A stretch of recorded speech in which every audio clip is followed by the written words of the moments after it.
Good morning students. In the previous lecture we have discussed work done by variable force. Now today we discuss work energy theorem for variable force. इसके पहले हम पढ़ चुके हैं work energy theorem for constant force.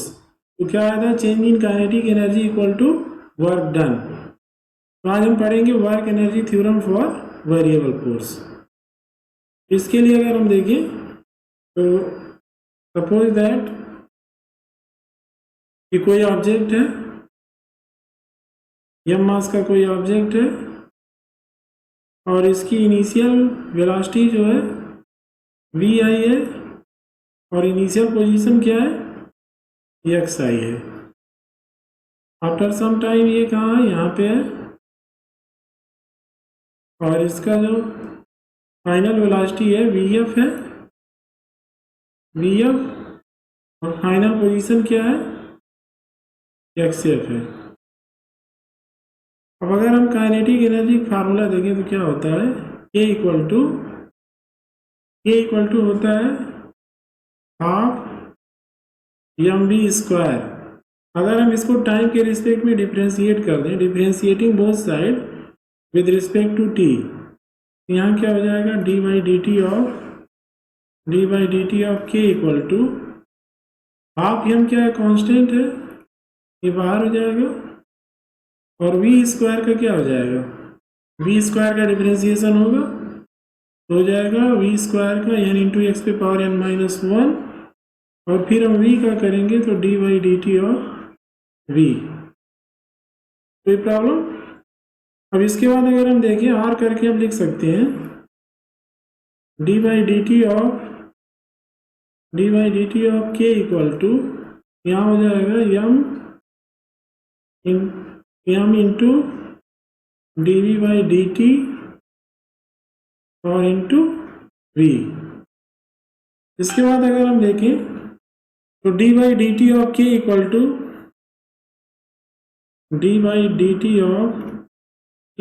To हो जाएगा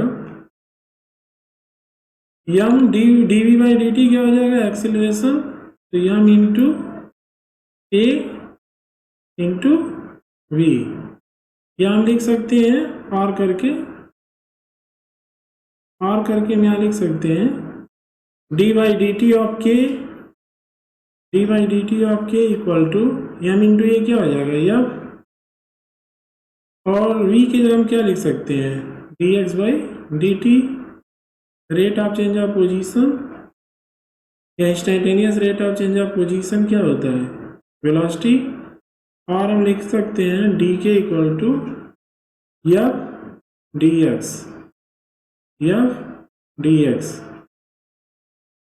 अब अगर हम इंटीग्रेट कर दें, इंटीग्रेटिंग बोथ साइड,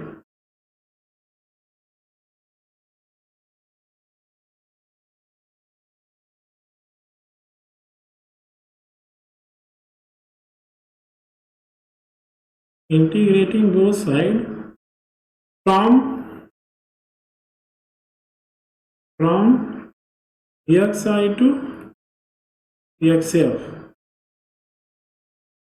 अगर हम बोथ साइड को इंटीग्रेट कर दें तो क्या हो जाएगा, यहाँ हो जाएगा integration d K equal to integration xi to xf fx F d x. और जब इनिशियल पोजीशन एक्स आई होगा तो काइनेटिक एनर्जी क्या होगा उस समय, काइनेटिक एनर्जी अगर हम देखें उस समय तो क्या आएगा, के आई, और जब फाइनल पोजीशन एक्स एफ है तो काइनेटिक एनर्जी क्या होगा, के एफ। अब डी के का इंटीग्रेशन क्या हो जाएगा, के, जैसे डी एक्स है तो क्या हो जाता है एक्स, अगर डी एक्स है तो इंटीग्रेशन डी एक्स को हम क्या लिख सकते हैं, एक्स पे पावर 0 डी एक्स, और ये क्या आ जाएगा, एक्स पे पावर 0 प्लस 1 अपॉन 0 प्लस 1, ये क्या आ जाएगा, एक्स आएगा। तो वैसे यहाँ भी क्या हो जाएगा, यहाँ भी डी के का क्या हो जाएगा, के, और ये लिमिट हो जाएगा KI to KF और equal to integration XI to XF FDX ये इसको हम लिख सकते हैं upper limit minus lower limit के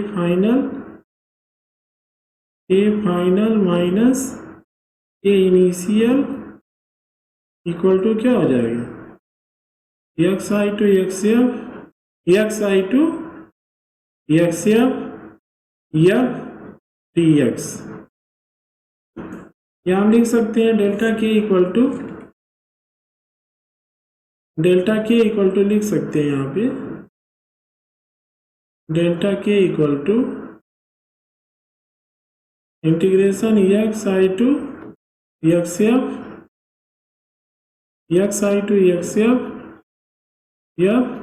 FDX यही क्या आ गया ये जो फार्मूला हमें मिला है ये जो है ये क्या work done by variable force तो change in kinetic energy equal to क्या आ जाएगा W ये क्या दिस इज रिक्वायर्ड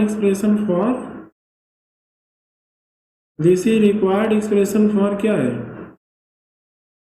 अगर हम देखें तो this is required expression for work done by variable force.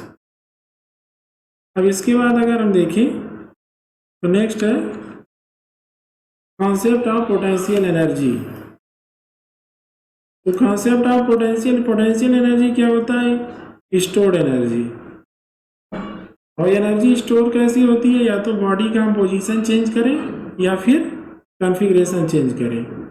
Position change करने का मतलब जैसे हम मास का कोई ऑब्जेक्ट है अगर उसको हम ये हाइट पर ले जा रहे हैं तो ऑब्जेक्ट का पोजीशन हम क्या कर रहे हैं चेंज कर रहे हैं या तो फिर कॉन्फ़िगरेशन चेंज करें जैसे स्प्रिंग में अगर हम कंप्रेशन करें या फिर एक्सटेंशन करें हमें वर्क करना पड़ता है तो वही जो वर्क डन है वो किस में कन्वर्ट हो जाता है पोटेंशियल एनर्जी में। इसको समझने से पहले हमें ये समझना होगा कंजर्वेटिव फोर्स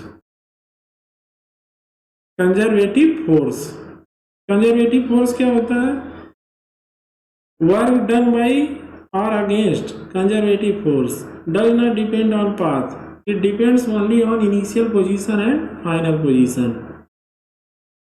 तो फॉर एग्जांपल जैसे ग्रेविटेशनल फोर्स क्या है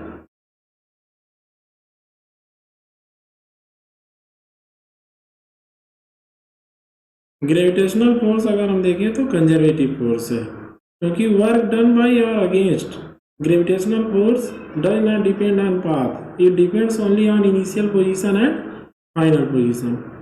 फॉर एग्जांपल जैसे यहाँ पे हम अर्थ के सरफेस पे हम मास का कोई ऑब्जेक्ट है अगर हम इसको एच हाइट पर ले जाना चाह रहे हैं एच हाइट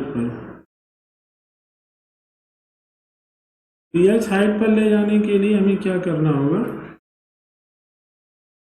अगर हम देखें तो इस पर जो इसका जो वेट mg है ये वर्टिकली डाउनवर्ड रहेगा।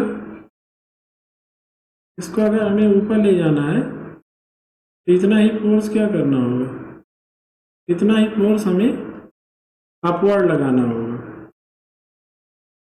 क्यों लगाना होगा क्योंकि नेट फोर्स क्या होगा 0 होगा और बॉडी यूनिफॉर्मली ऊपर जाएगी। यूनिफॉर्मली जाने से क्या होगा वेलोसिटी कांस्टेंट होगा एक्सेलरेशन 0 होगा तो चेंज इन काइनेटिक एनर्जी क्या आएगी 0। जो वर्क डन हम करेंगे टोटल किस में कन्वर्ट होगा पोटेंशियल एनर्जी में। यहाँ पे F इक्वल टू कितना रखेंगे mg। अब अगर हम निकालें A से B ले जाने में कितना वर्क होगा अगर हमें A से B ले जाने में वर्क निकालना है तो कितना होगा तो WAB इक्वल टू क्या हो जाएगा WAB equal to force mg है और डिस्प्लेसमेंट कितना हो रहा है h तो mg h कितना आएगा mg h और cos 0 डिग्री है क्योंकि अपवर्ड हम ले जा रहे हैं डिस्प्लेसमेंट भी अपवर्ड हो रहा है फोर्स भी अपवर्ड लग रहा है तो यहाँ पे cos 0 डिग्री आएगा, cos 0 डिग्री 1 हो जाएगा। तो work done from A to B के लिए क्या होगा, mgh। तो ए से बी ले जाने में वर्क हमें जो मिला तो mgh। अब अगर हम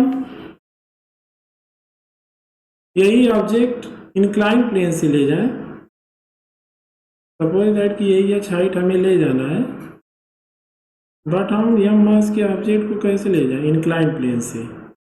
ये ए है और ये बी है।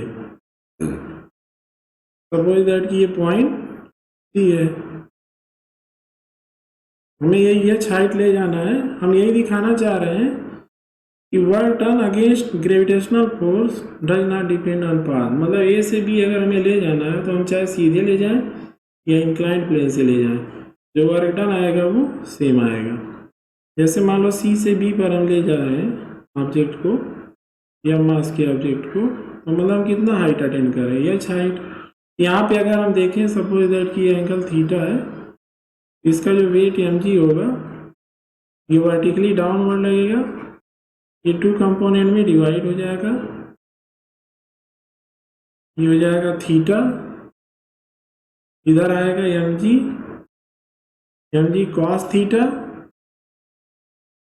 और इधर आएगा mg sin थीटा। इधर क्या आएगा, mg sin थीटा। अब जो हम फोर्स लगाएंगे, फोर्स किधर लगाएंगे, फोर्स इधर लगाएंगे। मान लो हम यहाँ फोर्स लगाएंगे, यहाँ पे हम ध्यान रखेंगे कि F इक्वल टू हम क्या रखेंगे, mg sin थीटा। यहाँ भी हम ये ध्यान रखेंगे नेट फोर्स 0 होगा, नेट फोर्स 0 होना चाहिए जिससे बॉडी यूनिफॉर्मली कहाँ से जाए, सी से बी पर जाए। इससे क्या होगा, वेलोसिटी कांस्टेंट होगी, चेंज इन काइनेटिक एनर्जी 0 होगा, जो वर्क डन होगा वो टोटल किस में कन्वर्ट होगा, पोटेंशियल एनर्जी में। तो यहाँ भी अगर हम निकालें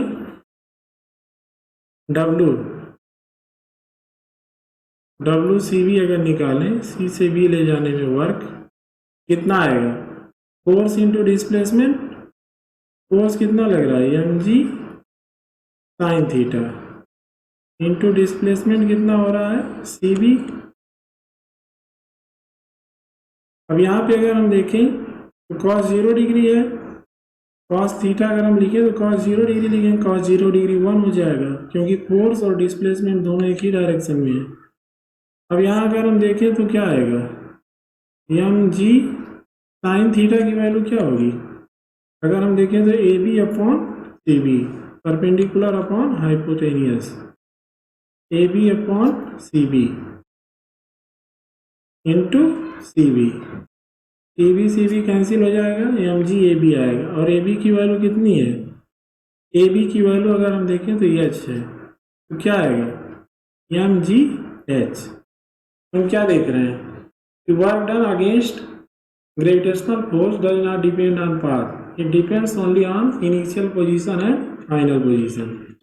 इसके बाद ये होमवर्क है, इसको आप सॉल्व करेंगे। अगर कोई प्रॉब्लम होगा तो नेक्स्ट वीडियो में हम डिस्कस करेंगे। Okay, thank you.